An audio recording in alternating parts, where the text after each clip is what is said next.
Het gaat keer op keer mis deze week. De meeste opvarenden van dit visserschip hebben geluk. Ze worden gered door de Italiaanse marine. Het is niet het enige incident met vluchtelingen die per boot Europa proberen te bereiken. Woensdag vergaat een schip en vermoed wordt dat er nog zo'n 100 mensen zich in de romp van de boot bevinden. Naar schatting 550 mensen worden vermist die op een schip zaten dat donderdag verging. En vrijdag is het weer raak als een onbekend aantal mensen verdrinkt bij een derde scheepsramp. Honderden vluchtelingen die uit zee zijn gered, zijn door de Italiaanse marine naar het vasteland gebracht. Veel hulporganisaties maken zich zorgen. Sembra che veramente negli ultimi tempi la situazione stia veramente peggiorando. Ook de Italiaanse kustwacht is de afgelopen dagen vrijwel permanent op zoek naar boten met vluchtelingen. Regelmatig slaagt de kustwacht erin om mensen uit zee op te pikken, maar soms komt de hulp voor de vluchtelingen te laat. En vlak voor deze uitzending sprak ik met William Spindler van de UNHCR, de vluchtelingenorganisatie in Genève. Het aantal van 700 mensen dat is verdronken deze week is een record voor dit jaar, zegt Spindler. It is the highest figure for a week so far this year, and it just shows how desperate people are to look for safety and a better life in Europe. They are taking huge risks. They know in many cases that there's a very high possibility that they won't make it. In fact, most of these boats that leave Libya never make it to Italy. So in most cases, it's a race against time. The rescue workers have to get there before this ships sink.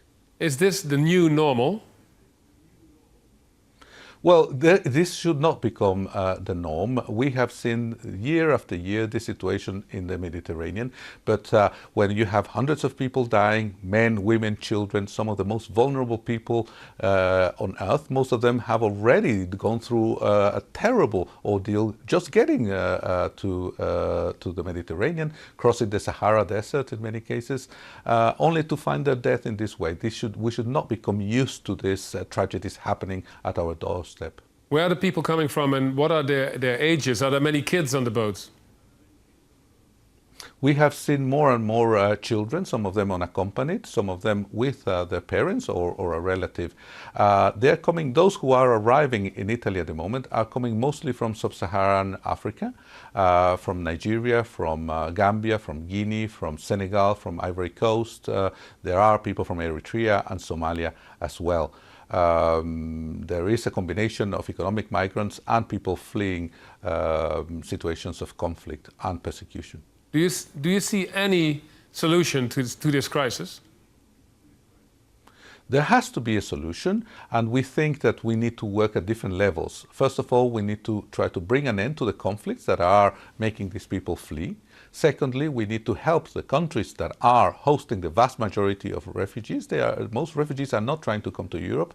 They are trying to stay close to their countries of origin so that they can return. So we need to help countries such as Turkey, Lebanon, Jordan, in the case of the Middle East. In the case of Africa, Ethiopia and Kenya, these are the countries that are hosting the vast majority of refugees in the world. They need help so these refugees can stay where they are, they can continue to receive assistance and protection, and they don't have to come in these long, dangerous journeys to Europe. Yeah. And thirdly, some refugees, the most vulnerable, will need to travel somewhere else. So let's find legal ways for them to do this without risking their lives.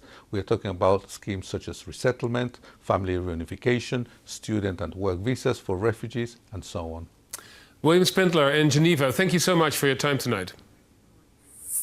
My pleasure.